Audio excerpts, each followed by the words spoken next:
Hey, what's up, all the gamers? Jack Jones here. In preparation for the Appalachian Trail, I decided to do something more challenging. This is 100 reps of 80 kilograms or 176 pounds, and it took forever. It was pretty tough. It really brought to mind the importance of setting goals and being able to measure your progress. So if this is like a regular workout day for me, there is no way that I would have even done 50 reps. If I didn't have the goal of doing 100 reps as fast as I could, I would have stopped way before 50 reps, probably like 20 or 30, because as you can see, it gets pretty challenging pretty quickly. The first 10 weren't bad, but after that, I just kept doing sets of 5, and around 25, it really started to hurt. Around 50, I really wanted to quit, because I would say, well, I'll just quit and I'll make this video a video of 50 squats instead of 100. Around 75, I really wanted to quit, but because I had that goal of I want to reach 100 reps of squats as fast as I could, I didn't give up. So like a really good way to illustrate this is think about the days that you go into the gym without a plan, and you don't really have a workout plan, you don't have a set of goals that you're going towards, you're not really trying to do much, you don't have a specific goal of you're wanting to get stronger or lose weight, any specific amount, any specific date. You just want to get more fit. That's the general goal. So whenever you do that, generally for me, whenever I've been in those sorts of like goalless, non-directed states, I don't get much accomplished. I might, I'll work out, but it's not a great workout. Usually I quit when it starts to hurt. And I might go a few months like that, and really I don't make much gains at all in terms of strength, in terms of muscle mass, in terms of fat loss. Whenever I don't have good goals set, I don't make any progress.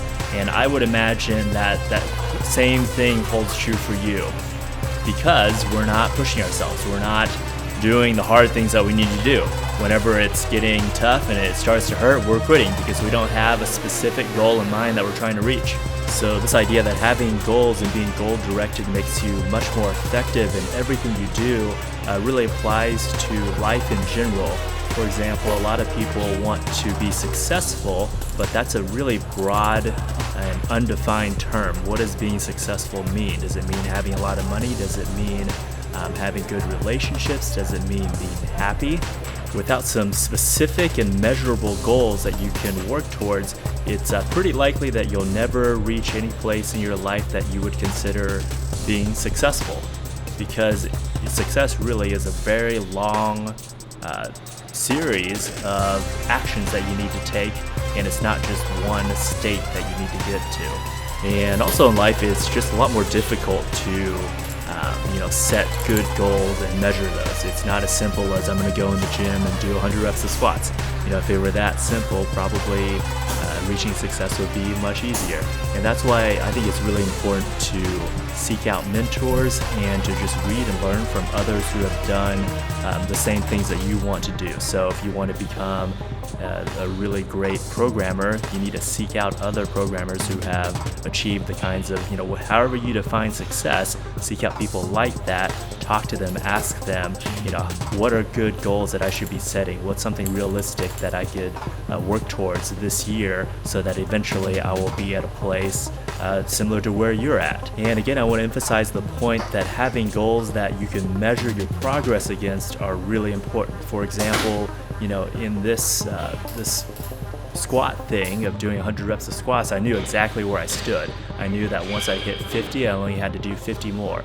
And then when I was really hurting after I hit 75, I knew I only had 25 more, so that helped me push through to the end and finish it out.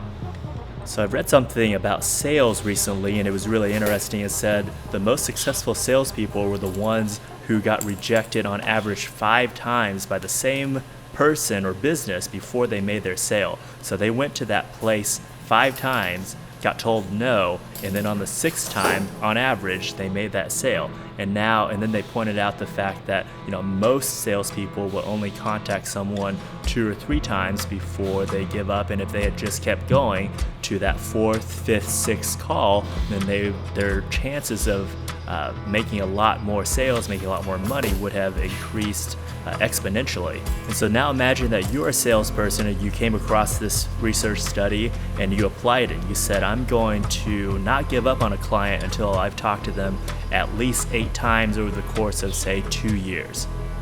And now maybe when they reject you the first time, the second time, the third time, the fourth time, you're not as dejected. Rather, you're saying, okay, this is the 4th time, so I'm getting closer to that yes. So probably on the 5th or 6th time, it's going to be really close to a yes. And you have this goal you're working towards. So, getting rejected 4 or 5 times is tough.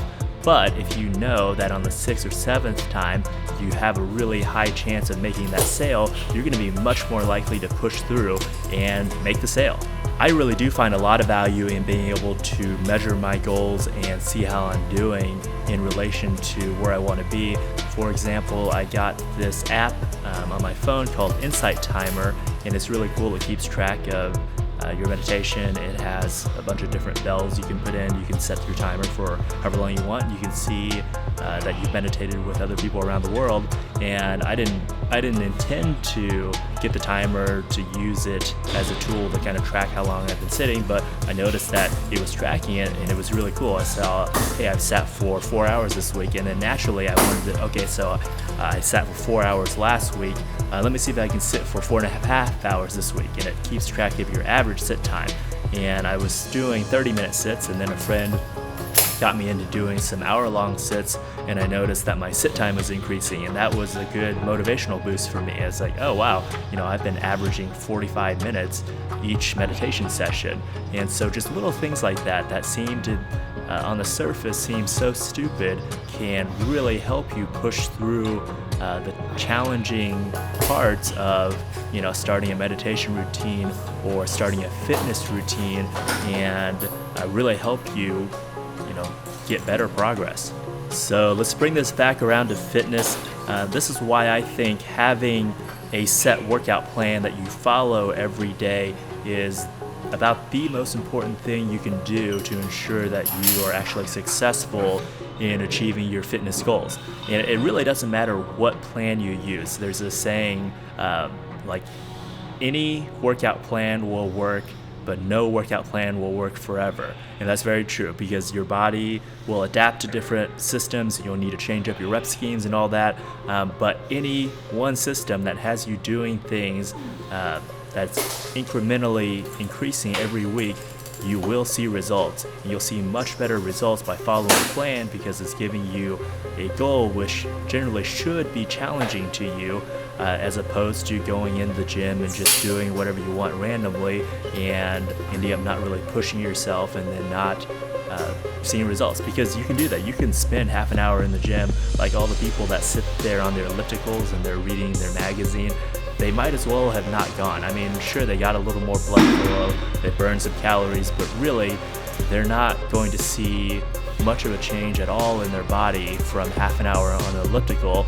And so I say, if you're going to go in the gym, might as well make your time useful. You can either go in and spend half an hour and make a ton of progress, or you can go in for half an hour, make no progress at all.